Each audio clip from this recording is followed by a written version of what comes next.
Welcome to the Flagrant Foul Fantasy Show. We focus on three major sports, the NFL, the NBA, and the MLB. And we try to give you the best content to win your fantasy leagues. Again, welcome and thank you for listening. We are now available on our YouTube channel, Spotify, Apple Podcast, Amazon Music, iHeartRadio, Samsung Podcasts, and Podchaser.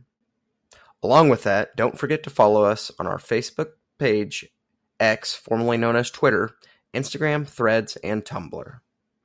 And please subscribe, follow, share, like, comment, or whatever you feel like. I hope you enjoy this episode. Welcome. In this episode, we're going to focus on running back tiers and the priority handcuffs you need going into your 2024 fantasy draft. Thank you, and let's get started. It's no wonder that these five guys made it into the top tier of running backs. They all have enormous talent and the skills to surpass the majority of the running backs after them. Along with that, they are surrounded by the pieces to make their mark on this fantasy season. To start, we have Christian McCaffrey, ranked number 1 overall and the best running back in fantasy. With 2,023 all-purpose yards and 21 total touchdowns last season, there's no reason not to draft him first overall. It seems that his injury days are far behind him, and we all know that Kyle Shanahan produces fantasy running backs year after year after year. After McCaffrey, we have Breece Hall, and while some may have him and Bijan switched, I feel as though Breece showed us last season that he can do a lot with nothing. Coming off an ACL tear and getting eased into the season and still being able to finish the season as a top 5 running back is crazy. The Jets did him no favors either, with Zach Wilson being given more rush attempts at the 1-yard line than their starting running back. Wilson had 6, and Hall had 2. 2 for an entire season. That just can't happen twice if the Jets want to make the playoffs this season. With Rodgers back at a revamped O-line that is ranked 6th going into this season instead of 29th where they were last year, Breece should be a set it and forget it at the position. Third overall in this tier is Bijan Robinson, and there were a lot of expectations that in year 1 he would do what Barkley did his rookie year. And while that did not occur, most of that is not his fault. Head-scratching play calling happened time and time again from then head coach Arthur Smith. He failed to utilize Bijan and really any of the other skill players. Look at Kyle Pitts and Drake London. None of them were used to their strengths. With a new system and the arrival of Kirk Cousins, the hype around Bijan Robinson is back, and this time I think things will pan out the way we all are thinking. A few spots down at number 9 overall is Jonathan Taylor. I know it's been a few seasons since he finished as the RB1, as he's had injuries and contract drama with owner Jim Irsay that has taken over his life the last few years. But when he did finally show up last season, he finally showed up, and he showed that he's still a top-tier running back. Another year removed from his ankle injuries and no competition in the backfield now that Zach Moss is in Cincinnati, there's no doubt in my mind that he can't finish as a top 5 running back again. And the last running back in this tier is Saquon Barkley. He's shown us year in and year out that he can produce on a team that has no parts around him. That is why he left the Giants in free agency to join the division rival, the Philadelphia Eagles. Now a part of one of the best offenses with one of the best offensive lines and quarterbacks in Jalen Hurts, Barkley has a chance to finish as RB1. He's my dark horse pick that could somehow upset Christian McCaffrey. Now, do I see it happening? Well, probably not, but there is a chance. Just look at what DeAndre Swift did last season, and I think we can all agree that Barkley is a hell of a lot better of a player than DeAndre Swift. The Tier 2 running backs all have the skills and abilities to finish as fantasy stars for your team. They just aren't quite up to the par with the prior tier's talent. This tier is full of running backs that have burst onto the scene over the last few seasons, a majority of which are going into year 2 or 3. There are also 2 veterans that have shown why they have been so coveted in fantasy for years. The first running back in this tier is Jahmyr Gibbs. After being drafted by the Detroit Lions before last season, many thought Gibbs would take off at the position. This obviously did not occur as he was eased in with David Montgomery being the beneficiary of those carries. After being eased in and a few Monty injuries, we finally got to witness what we'd hoped for when drafting Gibbs as our 1st through 3rd round pick. He is quick as all get out and one of the more elusive backs in recent memory. And when there's open field, you might as well start adding up those fantasy points. Gibbs is also a great receiving back and should be a target for anyone that is in a half or full PPR leagues. While being in tandem with Montgomery still holds Gibbs back a bit, it is not enough for me to move him any lower than this tier.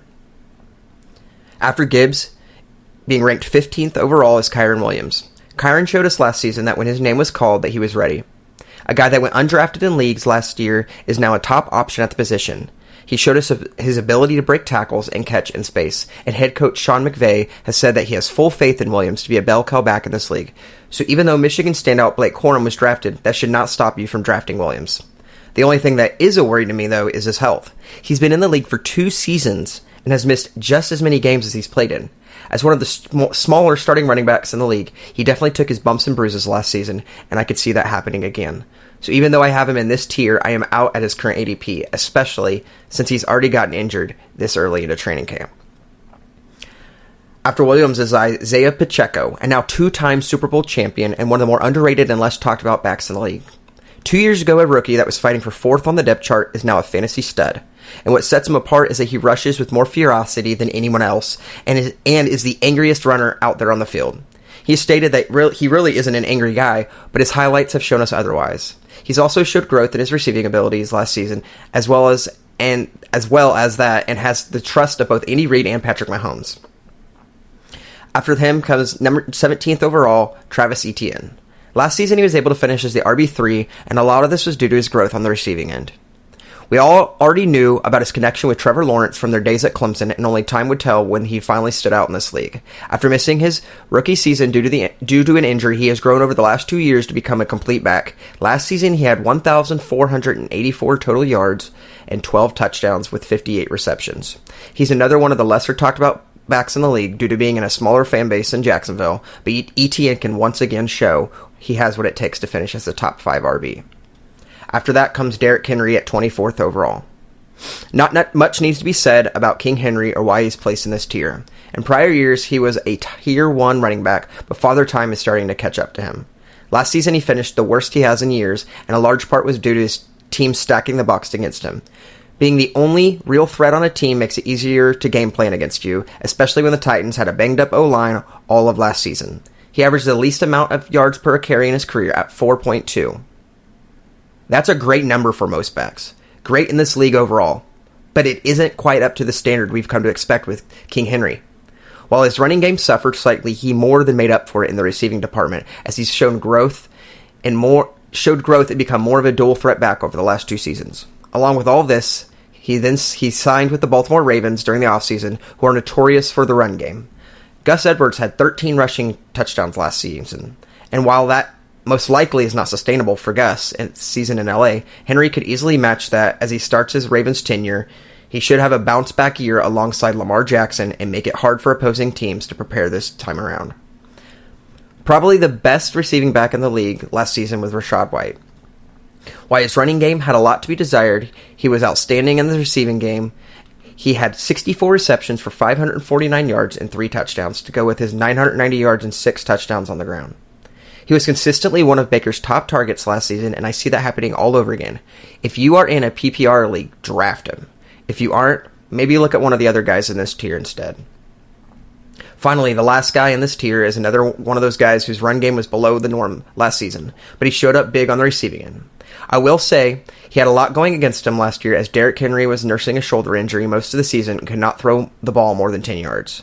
Just like Henry, Kamara had the box stacked and only averaged 3.9 yards per carry, the second lowest in his career. On the other hand, Carr only being able to throw short passes turned him into a PPR machine with 75 receptions in only 13 games. Look for Kamara to regress back to his means this year with a couple hundred more rushing yards and about 15 to 20 less receptions. In the next tier, we have 8 running backs that are all solid picks at their current ADP and have shown that they can produce in the past. This tier is full of veterans with multiple seasons under their belts, with a few younger guys sprinkled in the middle. The first running back on this list is Joe Mixon at 30th overall. Now, I've never been the biggest Mixon fan due to his inconsistency that he showed in Cincinnati at times, but with a fresh start in Houston and the rushing attack we saw from Devin Singletary there last season, I believe that he should be able to produce for the Texans and your fantasy team on a more consistent basis. This warrants him being in this tier, but I still feel more optimistic about other running backs in this tier over him that you should be able to get much later. Next up at 39th overall is Josh Jacobs. The former bell cow of the Las Vegas Raiders gets a new start with the Green Bay Packers, and it's already been said by head coach Matt LaFleur that Jacobs will be taking over the Aaron Jones role in this offense, so we can pretty much plug him in as a 3-down back. And the only thing that sets these guys apart is that Jacobs doesn't carry the injury history that Jones does. After Jacobs, we start a run of younger backs, starting with Kenneth Walker III.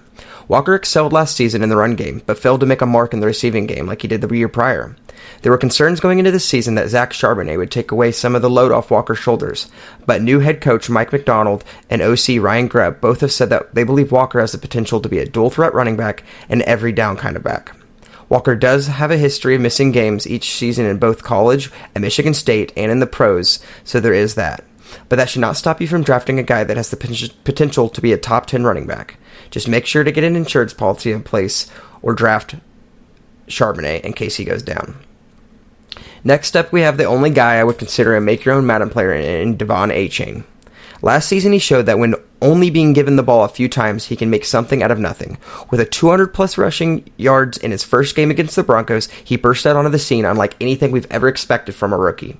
And he followed that game up with 100 yards against the Bills and then 150 yards against the Giants before getting hurt in the game against New York and going on the IR. When he returned, he was able to produce, just not like he had before, as it looked like he was still being bothered by the injury for the rest of the season. Now healthy and looking to be a 1-2 punch with Raheem Mostert, the Dolphins have the second best running back tandem in the league, just behind the Lions with Gibbs and Monty. Drafting Achane should be a no-brainer after what we saw last year. We just have to hope injuries do not derail this season like it did last year. After Achane comes DeAndre Swift at 63rd overall. The running back version of Brandon Cooks is on his third team going into year 5. He's a talented back and definitely has the talent to be a starter in this league. He just is not quite a star on his own, though. He has never really been a player to take over the game himself, but has continued to be a key part of both the Lions and Eagles during his time with those teams.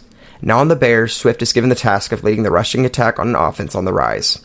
Swift showed last season he can produce on the ground when given a chance, as he finished with 1,049 rushing yards and 4.6 yards per carry. And even though Swift was not used as much as a receiver last season, we know that he can produce there, as well as he's shown during the Lions' tenure where he averaged 68 receptions per season. After Swift at 64th overall is James Conner. Conner has for the last 3 seasons been drafted as one of the later starters in fantasy drafts, which is nuts considering where he's been able to accomplish with the rebuilding offense during this span. Last year, Conner averaged 15.5 fantasy points per game in PPR, but finished the season strong, averaging 24.2 points per game after the bye week when he was healthy. And as for standard leagues, he averaged 13.4 points and 21 after the bye. Numbers don't lie, and the numbers tell us that Conner is a great back when he's 100% healthy. But that there is the problem. Being the big bruiser back he is, he takes a lot of bumps, and he's never been able to play a complete season. Drafting Conner will give you a great player when available, but just make sure to have someone on your bench to take his place when he is out. Moving on, we have Aaron Jones at 65th. Another great running back when available, but it seems like the large amount of carries he's had in his career are starting to take its toll, as multiple injuries piled up last season. This is a big part of why the Packers went a different direction with Josh Jacobs during free agency. Now part of the Vikings, Jones is tasked with bringing back the run game that was so dearly missed last season with Alexander Mattison at the helm. Jones can do it. He's a great rusher, he's a great receiver, and he's a great blocker. And with no competition behind him besides maybe Ty Chandler, Jones has the opportunity to be a 3-down back again, something he's not had the chance to do the last few seasons with A.J. Dillon on the Packers. Being taken one spot after James Conner in the rankings, one can really go either way, and it really is just a coin flip on who will do better this season due to the production they produce and the amount of games they are expected to miss. The last guy in this tier, Nick Chubb.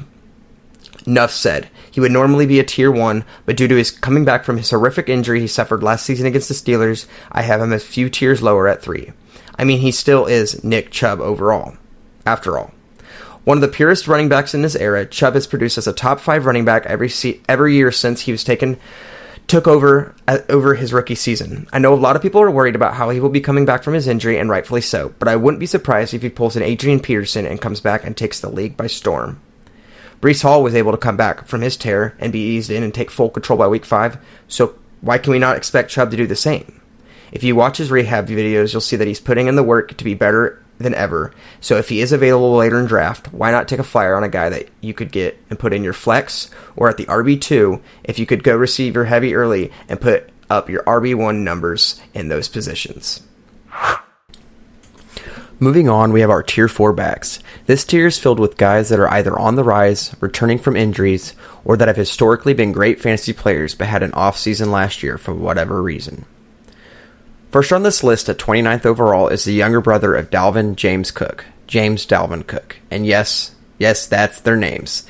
James Cook has showed us last year that he's not only the brother of the former star running back, but that he is one in his own right as well. I initially had him in a tier higher, but only ended up moving him due to the play calling and the fact that he was only used between the 20s last year. Never being used in the end zone hurt Cook's chances to score touchdowns and took away from some of his shine. James Cook finished his first season as a starter right outside the top 10 at 11th at the position. This is largely due to the fact that he excelled as a receiving back, finishing 4th overall behind CMC, Rachaad White, and Alvin Kamara in the receiving game is not bad company to be in. And that is just what Cook was able to accomplish. He was also shown he can perform on the ground, averaging 5.7 yards and 4.7 yards per carry in his career. There is still the dilemma of his usage in the Bills' game plan and that Josh Allen will snag some of his touchdowns, but that shouldn't discourage you from drafting Cook. He's a little earlier of a pick than where I would want him, but if you believe in him, then get him. I had him last year and he showed out for me, so who's to say he won't be able to do the same for you this season? After Cook, we have Ramondre Stevenson at 52nd overall. Stevenson finished the season injured and was not able to give owners what they had wanted when they took the guy with their 2nd or 3rd pick. Now expected to go a few rounds later, and with a new OC, Stevenson has the chance to make up for last season and once again give his owners something to believe in. I will say that when healthy, he was able to produce an average of 4 yards per carry and 6.8 yards per reception, respectable numbers for a guy being taken in rounds 4 through 6 this year. After Ramondre is Zamir White at 66th overall. Zamir White, not to be confused with Rachaad White of the Bucs, will be in his first season as a starter with the departure of Jacobs in free agency. We did get a small sample size of what the former Georgia Bulldog can do when given the chance, as he averaged 15.1 points per game in PPR and 13 when he took over for Jacobs in standard. Now, the lead back on the team that is trying to find its identity with head coach and former interim head coach Antonio Pierce, the team is all focused on the word grit. And I don't think I could think of a better word to describe Zamir White and what he brings to the table this season. Next up is our first rookie in the rankings, in Jonathan Brooks, coming in at 77th overall. The former Texas Longhorn running back is coming in this season rehabbing from his ACL tear last November. It has already been stated that the Panthers do not expect him to debut until week 4, meaning that if you do draft him, you'll need to find a replacement for the first quarter of the season. Besides this news, the actual reason Brooks is in this tier is due to his upside, as he's seen as the most explosive and physical back on the Panthers roster, which is a big difference in head coach Dave Canales' eyes. He says this is something that the Panthers missed out on last year and why their run game suffered. Canales has already shown a lot of faith in the rookie, and as long as he does, why shouldn't we? The way things are looking, Brooks should be the starter by the season's end, even if he's eased in behind Chuba Hubbard and Miles Sanders. After Brooks is the second half of the Lions running back tandem, David Montgomery at 79th overall. The bigger and stronger back out of the two, Monty and Gibbs, created a balance in the backfield that other teams tried to mirror. Monty became the 3-down back for the Lions and their goal line go-to, turning him into a touchdown machine with 13 rushing touchdowns that could only be bested by Raheem Mostert in his 20. While Gibbs was a change of pace in receiving back, he did not get as many opportunities as Monty did, and I do not see that changing this season either. Why change what works for you? I mean, it got the Lions all the way to the NFC Championship. Offensive coordinator Ben Johnson knows what he's doing and how to get the best out of both these backs, so do not feel discouraged about drafting Monty just because Gibbs goes a few rounds before him, as they both can produce in that offense. Look at last year, as they both finished as top 10 running backs. Monty at 10 and Gibbs at 11th. Who says lightning can't strike the same place twice? I could see them both finishing in the top 10 again. Up next is Javonte Williams. The starting running back for the Broncos is another year removed from his knee injury where he tore his ACL, LCL, and his PLC. That many acronyms just goes to show that the injury was more significant than your average ACL tear. So I do not know what everyone was expecting from him last year when coming into the season. He did steadily improve throughout the 2023 campaign and is said to be fully healthy now and a completely different player by both his head coach and OC. So with all this information, I think it's good to say he's good to go again, and I have no concerns there. Where I do have concerns, though, is with head coach Sean Payton. He's a wild card in my book, and I never know what the guy is going to do or who he's going to decide to play at any given moment. Due to this, I don't want to risk it, and I will not be drafting Williams, but that doesn't change the fact that he belongs in this tier, or maybe even tier 3. If you feel strong on Williams, draft him. Coming in after Javonte Williams is Tony Pollard.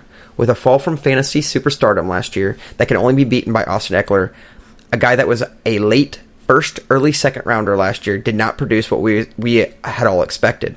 And what was supposed to be his time to shine without Zeke and a time to make a name for himself, Pollard instead showed the Cowboys that they should instead have let him go, and they decided to bring Zeke back. I will say that Pollard did come off a broken leg that he had suffered late in the 2022 season, so there's always the chance that he was not quite 100% yet, or maybe even that the play calling by Big Mike McCarthy didn't fit his play style. I mean, running Pollard down the middle, play after play, doesn't help him, and it didn't help our fantasy teams. All things aside, Pollard was still able to finish the season with 1,316 total yards and 6 touchdowns. Not bad for a running back, just not what you wanted from one of your early picks. Now a year healthier in a new system with head coach Brian Callahan and the system that he's bringing from the Bengals, and a lot cheaper in terms of fantasy, Pollard should be able to produce for those that draft him in this season. And while still being listed as a starter alongside Tajay Spears, that shouldn't dissuade you, as he did that with Zeke and the Cowboys and was just fine a year earlier, finishing as RB8 in 2022. The last running back in Tier 4 is one of my favorite players in the league as a Chargers fan, in Austin Eckler. He's going in at 90th overall this year. His fall from grace was hard, and there was nothing soft for him to land on. Last year, he was a top 5 pick, and this year, he's not even picked in the top 5 rounds. He bet everything on himself last season to get a new contract, and with a new team, he was not able to produce the numbers he wanted. There were a lot of things going against him, as the offensive scheme by offensive coordinator Kellen Moore did not benefit his play style. He was injured part of the season, and then Justin Herbert had a season-ending injury just as he got healthy. Bad luck after bad luck was what Eckler had to go through. But now on the Washington Commanders, on what should be a brighter year for the pound-for-pound best back in the league, as said by other backs around the league, Eckler has a chance to get back into being the PPR machine we know and love with rookie Jaden Daniels. Gone are the years as a top 5 running back, but he's still got the gas in the tank and the talent to finish as a top 15 to top 20 back in this league. After my Tier 4 guys, I have what I'm calling Tier 4.5. These guys are all great and have just as much talent and ability as the other Tier 4 guys. It's just that they have competition for carries on their respective teams, which does slightly lower them in my eyes. The first guy up in this list is Raheem Mostert, being ranked at 104th overall on most platforms. I mean, did we all really forget what he did last season? It's as if the Men in Black showed up and erased Mostert's monster year from all of our memories. A guy that was going late in drafts last season won people's championships, finishing as the RB2 on the season. He finished the season with 1,186 all-purpose yards and 21 total touchdowns. Not bad for a guy that's said to be on the wrong side of 30. With his elite speed, a common feature in the Dolphins' offense, Mostert was able to average 4.8 yards per carry. And while it is expected that there will be a big regression to means this season, Mostert should still be able to put up awesome numbers and is being overlooked in most rankings due to the rise of Devon Achane, and while the passing of the torch is inevitable, Mostert isn't quite ready to do so. Whether you draft him as a starter, a flex, or even a bench rider for insurance purposes, Mostert is a great addition to any roster at his current ADP. After Mostert comes up another guy that came out of nowhere last season in Zach Moss. The former Colt is ranked 105th going into the season. Going to last season, no one knew who would be able to step up and fill Jonathan Taylor's shoes in the Indy offense. But Moss did, and did without hesitation, and continued to do so even upon his return. Through the first games Moss played in, where he had at least 50% of the snaps, he averaged 18.6 points in PPR leagues and 15.9 in standard. Not bad for a guy that was on no one's fantasy bingo board, and a guy that was just coming off a broken arm 2 weeks prior to this season. Looking forward to the 2024 season, it does sound like head coach Zach Taylor wants both Zach Moss and Chase Brown to be co-starters. A 1A to 1B, the new model in the NFL it seems. This actually could benefit Moss, though, as he hasn't had the healthiest NFL career, and this should allow him to be available more often this season. After Moss is Gus Edwards, coming in at 114th. The former Raven finished as RB14 last season and is once again reunited with Greg Roman and his run-heavy scheme. Yet this guy is going around round 9th and 10th in mock drafts on most platforms. One of the latest picks where you can still get a starter in this league. Edwards has shown us that he can be trusted on a Harbaugh-run team, finishing last season with 990 total yards and 13 touchdowns, all of which were rushing.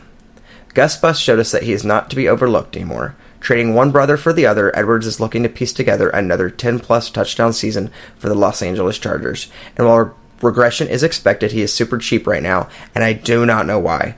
Jump if you get the opportunity, and do not look back. The next guy up is Chuba Hubbard at 117th overall. The de facto starter until Jonathan Brooks is healthy, Hubbard has the first 3 games to show the Panthers and new head coach that he deserves to be the key part of the offense moving forward. Can he do it? Well, on that, I'm not sure. He's had some really great games in his career, but also a lot of flops. He was able to overtake Miles Sanders last season and finish the year with 1,135 total yards and 5 TDs. And from week 12 on, where he played at least 60% of snaps, he finished with an average of 14.4 points in PPR and 12.1 in standard. If he can continue this into this season, he should be able to outperform his ADP by a large margin. Only time will tell if he can do it, though. But with no matter what, he should still be rostered during the draft. And if you're already looking into getting Brooks, you might as well get Hubbard too, in case he's not 100% upon his return. Now, the last two guys in this group I skipped over and decided to come back to. Najee Harris and Jaylen Warren. Harris is ranked 78th and Warren is ranked 80th. The Steelers running back duo struggled to get anything going for the first half of the season last season, and with Warren helping fantasy teams more due to his receiving upside, the second half of the season showed something that clicked for both guys, and especially Harris, as they both went from averaging single-digit points to double digits. If they can carry the momentum they had at the end of last season into this season, they both can become valuable backs to the Steelers this year with their run-heavy scheme. But where things get tricky is who is more valuable from a fantasy perspective, and can they both produce at the same time this year? New OC Arthur Smith is known for picking a back and sticking to them. But who does he prefer? The former first-rounder from Bama with a chip on his shoulder this season, after not having his fifth-year option being taken by the Steelers? Or the undrafted guy out of Oklahoma State that has shown that he's just as good, if not better, than his counterpart? Only time will tell, and that is why I have them tiered as such. To round out my last tier, we have a few starters I don't feel as high on, a couple 1B backs to their 1A counterparts, and two backups that also should be drafted as handcuffs, but could have standalone value too if given the chance. Tier 5 starts out with Brian Robinson Jr. At 76th overall, and while I may get a bunch of disagreements with this placement due to finishing as RB22 in the season, I do not have it in me to place him higher than Eckler. And with them both leading the Commanders' backfield, it's going to make it harder for him to replicate what he did last season. With the new OC, Cliff Kingsbury, and his air raid offense, I see Eck getting more opportunities in the long run than Robinson, and this is why I'm not sold on him at his current ADP. I would be okay getting him a round or two later, but I think there are better options out there, and later as well. Next up, ranked one spot ahead of his Titans teammate Tony Pollard, is Tyjae Spears at 88. An explosive back when given the opportunity, Spears made the most of his rookie year with Derrick Henry. The 2 and the 1-2 punch last year, Henry would bully his way up the middle and wear down opponents, while Spears would burst out into open space. Due to this, he was able to finish the season with 453 yards on the ground and 385 yards receiving to go along with 3 total touchdowns. Spears can produce in this league, so there's no question there.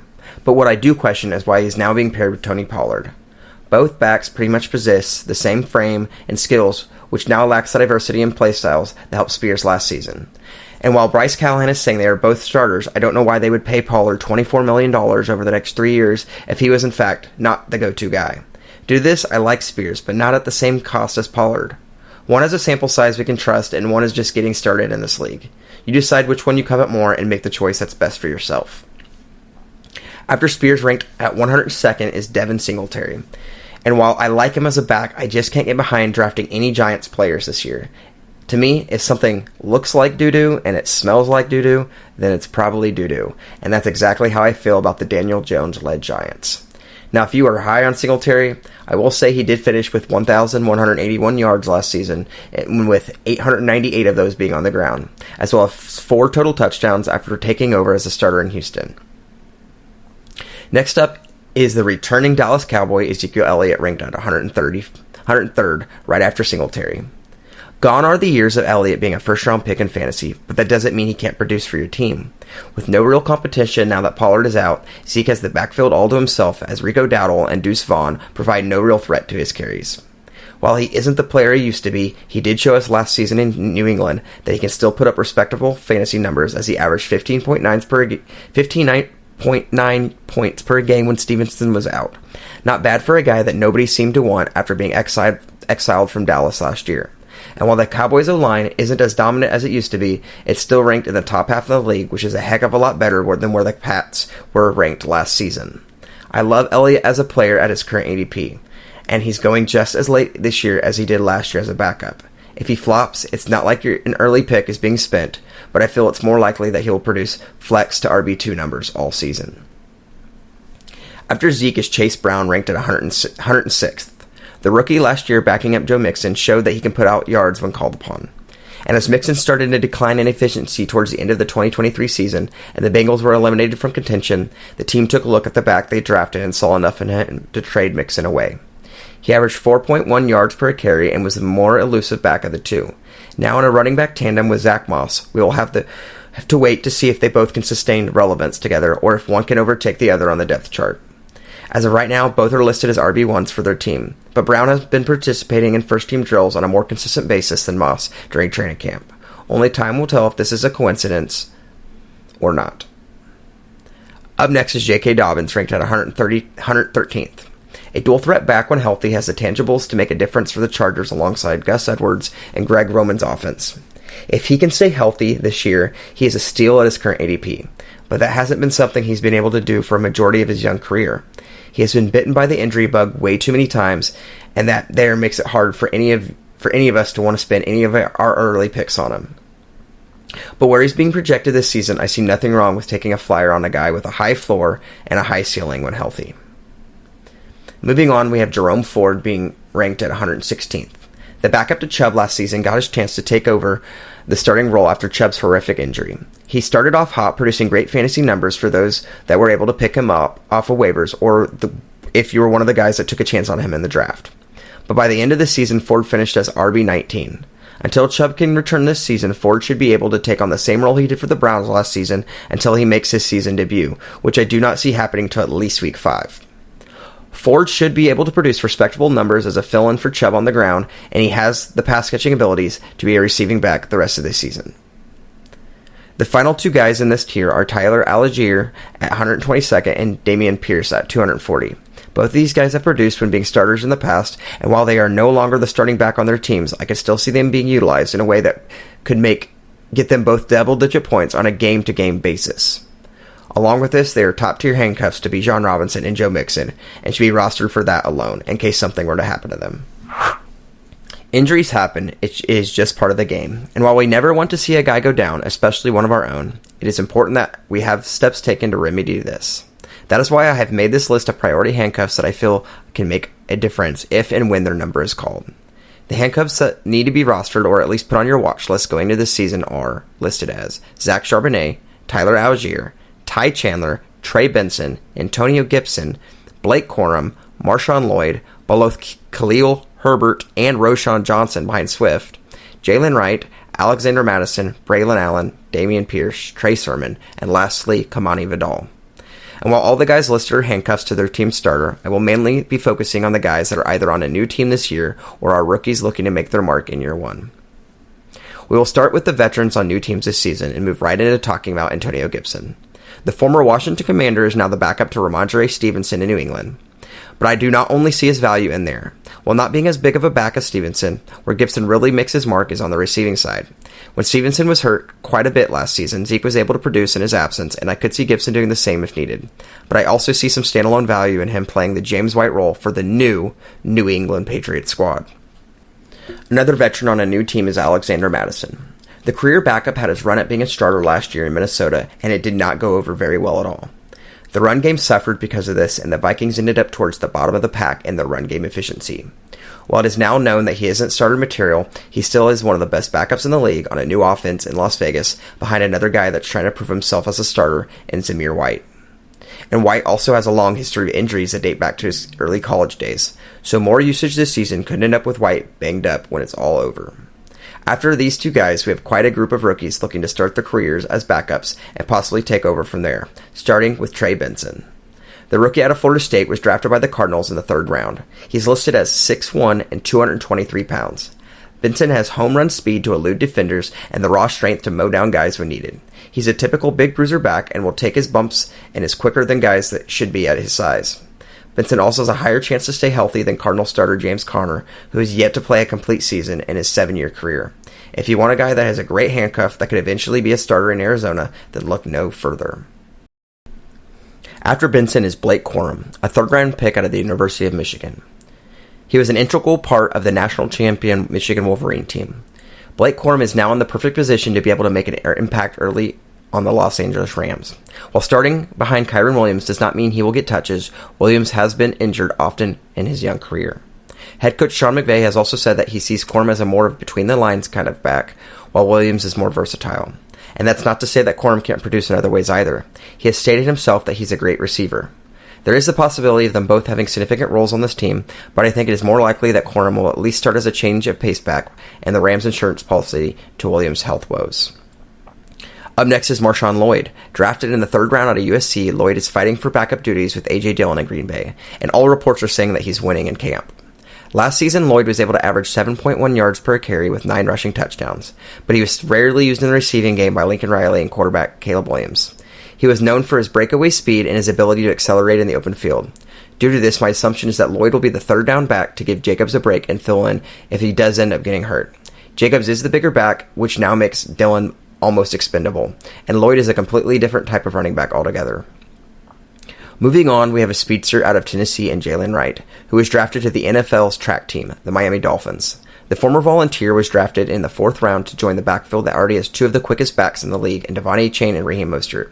The rookie is said to already have made a great impression on Mike McDaniel and his staff. If either Achane or Mostert go down, Wright should be able to step right in and show the speed that made the Dolphins pick him this year. After Wright is another AFC East running back in Braylon Allen. Allen was drafted 134th by the New York Jets to be paired with Breece Hall, already being given nicknames like the Killer Bees and the Bruiser Bees to the two backs, looking like quite a duo during training camp so far. The former Wisconsin Badger is listed at 6'1" and at 235 pounds. He's a power back through and through and is known to run heavy through defenders. He has already drawn comparisons to guys like A.J. Dillon and LeGarrette Blount, but I think the comparisons aren't quite doing him justice, as he has speed that isn't normal at his size. Whether he's playing alongside Breece this year or backing him up, he's one, if not the most exciting rookie running back going into this season, and that's counting Jonathan Brooks, who is already going to be the starter for the Panthers. That's just how strongly I feel about Allen. Lastly, we have Kamani Vidal, the 6th-round rookie out of Troy, who was drafted to the Los Angeles Chargers to be the backup to Gus Edwards. Since then, the Chargers have also picked up J.K. Dobbins, which does take away some of Vidal's post-draft shine, but that should not deter you from taking a look at Vidal and what he brings to the offense. Vidal is a lot like Jaylen Warren, a short back with a large frame. Vidal doesn't have the breakaway speed that other running backs do, but he does and has been known to consistently make forward movement through contact and get a few extra yards. He isn't half bad as a receiver either, but he excels more in the run game. In college, he was referred to as a human bowling ball, as he tended to take a group of defenders to take him down, and if one defender tried to do it all on their own, he would effectively knock them over. Vidal may not be a draft priority if Dobbins does end up 100% by the start of the season, but he should still be on your watch list due to JK's injury history and the hype around him this offseason. If you ever have any fantasy questions or need some advice, don't hesitate to reach out, and I'll try to answer your questions in the mailbag section of my episodes. My email is flagrantfantasy, BELLER @gmail.com. Flagrantfantasybeller @gmail.com. Thank you.